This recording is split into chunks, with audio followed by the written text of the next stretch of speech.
Jadi bagaimana kesulitan kita kalau ternyata ada seorang pemimpin negara yang sudah terlanjur disumpah, sudah terlanjur menjabat, ternyata melakukan kebohongan publik dengan kebohongan dokumentasinya, termasuk seperti yang terjadi 10 tahun terakhir ini gitu ya.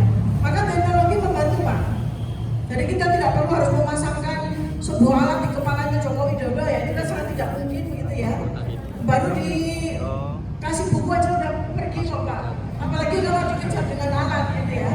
Jadi teknologi yang kami sebut sebagai sebuah penggabungan antara ilmu neuroscience dengan ilmu digital forensik dan ilmu telematika dengan perangkat-perangkat yang sudah ada pada teknologi saat ini memungkinkan sekali untuk kita membuktikan dokumen itu asli atau palsu melalui dokumen-dokumen yang ada secara digital yang sudah banyak tersebar di media internet dan sudah dilakukan penelitian secara sangat akurat oleh Pak Rismon dan Pak Roy.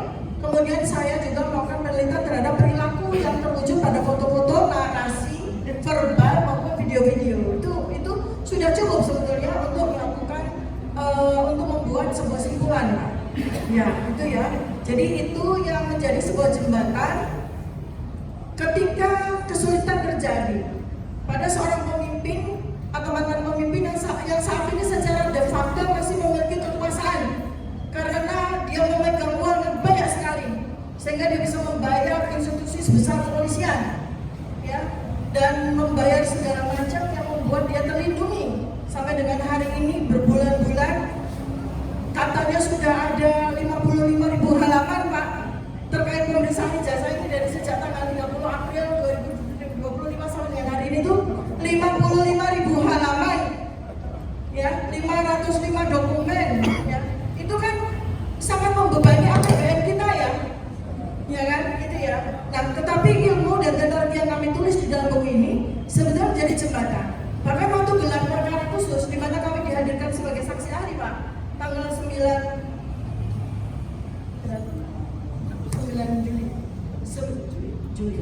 Juli 2025 kami dihadirkan sebagai saksi ahli. Saya mengatakan di depan Kabarreskrim bahwa ilmu kami ini sangat berguna bagi kepolisian. Jadi kami ini aset. Ilmu kami ya yang kami kembangkan ini sangat membantu. Kesulitan-kesulitan yang terjadi ketika kepolisian sangat sulit untuk melakukan pendekatan terhadap seseorang yang masih memiliki kekuasaan yang teramat besar itu Pak ya. Itu penjelasan kami dengan Pak Rismon. Kemudian saya kepada Pak Heru. Iya Pak, itu saya menganggap bahwa Pak Bambang Tri itu adalah inspirator saya. Terus terang ketika Pak Bambang Tri tidak mengajukan soal dugaan ijazah palsu yang melalui ilmu jurnalistiknya belum melakukan penelitian kami juga nggak tahu kok Pak. Karena mana mungkin sih presiden yang sudah menjadi wali kota, sudah menjadi gubernur, sudah menjadi presiden gitu ya, ijazahnya palsu, mana mungkin sih. Jadi kami terima aja bahwa seorang Joko Widodo itu ngaku sebagai insinyur ya sudah gitu ya, kita terima saja.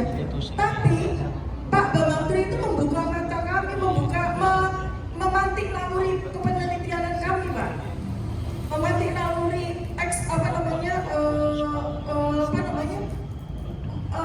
bahwa kami harus terjun ini untuk membantu. Apalagi ketika kemudian beliau dipidana ya, dikriminalisasi bukan karena soal ijazah itu, tapi soal ujaran kebencian. Nah itu kan aneh ya, dan itu juga pasal yang terkena kepada kami Pak.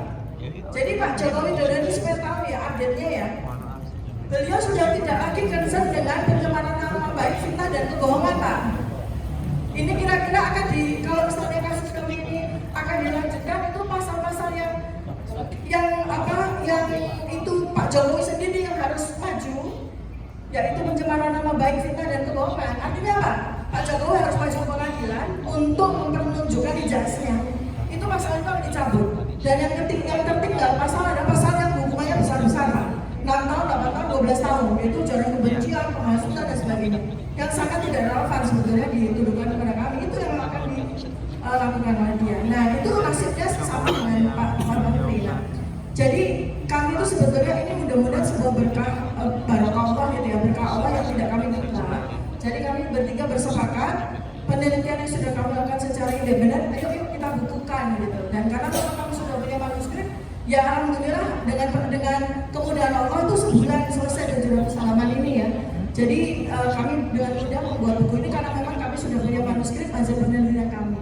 Dan kami juga sudah bersepakat ya, sebetulnya biaya 500 ribu rupiah maupun 250 ribu rupiah itu adalah harga cetak gitu ya, kan kami harus mencetak begitu. Tapi kalau ada keuntungan, kami sudah bersepakat ya, sebagian dari keuntungan apapun dari buku ini insya Allah akan kami sumbangkan kepada satu Pak Menteri untuk membantu beliau agar beliau jadi apa ya, beliau kan kehilangan tahun-tahun produktifnya ya, selama bertahun-tahun di penjara itu kan kasihan sekali. Nah kami ya dengan segala keterbatasan kami akan membantu dari sebagian hasil keuntungan dari buku ini.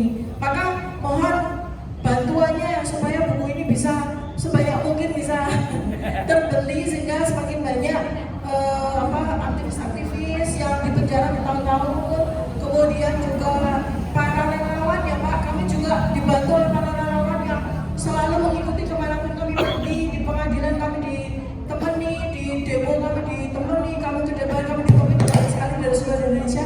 Kami juga sangat ingin bisa membantu mereka melalui hasil dari buku ini. Itu Pak Heru ya. Mohon doanya ya Pak dan Bapak Ibu semuanya. Kemudian saya mau menambahkan tentang DPR kemarin ya. Jadi memang kami sebetulnya ingin menyampaikan kepada para komisi ya, komisi 10 pendidikan. Kenapa? Karena buku ini sudah tersebar mulai sejak selesai dicetak tanggal 29 Agustus, itu sudah tersebar para tokoh-tokoh, para rakyat Indonesia. Nah kami khawatir kalau kami nggak menyampaikan kepada komisi 10, nanti mereka wakil rakyat malah telah tahu tentang isi buku ini gitu. Jadi kami menyampaikan mohon agar ada acara dengan komisi 10 dengan kami supaya panjenengan semua tuh nggak telat info gitu ya. Itu dari sisi komisi 10 gitu. Malah lebih ngerti rakyatnya daripada wakil rakyatnya kan gawat gitu ya. Terus kepada komisi 3 itu juga kami sampaikan, sekali lagi kami underline bahwa pekerjaan yang kami lakukan terkait dengan investigasi kami ini adalah pekerjaan ilmiah. Pekerjaan ilmiah itu sepantasnya sepatutnya adalah diuji di mimbar ilmiah, bukan di mimbar sidang, bukan di ruang pemeriksaan Polda Metro Jaya. Itu nggak ketemu nalarnya.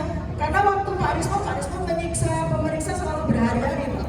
Karena pemeriksa itu dipaksa sama beliau diberikan kuliah seminggu dengan ilmu digital forensik apa nggak muntah-muntah itu sebenarnya. Jadi itu nggak nyambung. Tetapi kalau Pak Risma ya inginnya ayo kita bedah apa yang menjadi pengetahuan saya di sebuah forum yang tentu saja semulia forum Komisi 3 ya. Jadi kami ingin mendudukkan masalahnya Komisi 3 itu membawa hukum. Ya jangan sebuah ranah ilmiah itu dibawa kepada ranah hukum semudah seperti itu. Ya begitu ya. Terima kasih. Nah lanjutnya ke Pak Risma untuk menjawab yang teknis. Untuk abang saya tolong ada angkatan di Fakultas Teknik UGM. Waduh, angkatan pasti. Saya 94 Pak. Sama teman-teman Jakarta. Jurusan apa Bang? Oh, arsitek ya Bang ya. Saya elektro. Nah, terkait dengan triangulation dengan apa tadi metode itu di dalam satu kasus saya melakukan 3 jenis metode. Masing-masing 3 jenis metode, misalnya uji lintasan stempel, analisa grid, noise pattern analysis, terus uji overlay, gradient analysis, terus proportional spacing dan kerning atas 2 objek uji. Yang pertama adalah lembar pengesahan pembimbing skripsi yang kami foto sendiri. Yang kedua adalah ijazah yang diupload oleh Dian Sandi Utama dan cukup kerapatannya maupun kedalaman bitnya itu cukup tinggi loh Bang. Jadi bukan yang versi kabur. Jadi artifak-artifak detailnya itu masih terpelihara dengan baik. Jadi kalau kemarin ya saya 3 hari itu berturut-turut saya melayani semua pertanyaan penyidik. Setiap pertanyaan teknis saya jawab dan yang mereka hanya mencatat saja. Nah, saya pikir ya sama seperti yang diutarakan Bu Tifa, hanya di negara inilah penelitian itu diuji, ditanyakan oleh penyidik yang bukan bidangnya, terus nanti kalaupun di persidangan dihakimi atau dinilai oleh hakim yang nggak tahu apa-apa bidang ini. Hakim nanti kalau gampang ya Pak Prabowo, dengar ya Pak Prabowo, kalau kami jadi disidang dan masuk penjara, bukan karena kami salah, tapi karena hakim nggak tahu apa-apa. Hakim hanya percaya ahli yang dihadirkan jaksa dan polisi, selesai. Ilmu pengetahuan itu nggak begitu. Ilmu pengetahuan itu tidak dihakimi, tapi diperdebatkan di ruang terbuka dan dibuktikan secara bersama-sama. Hakim nggak tahu apa-apa. Berapa kali saya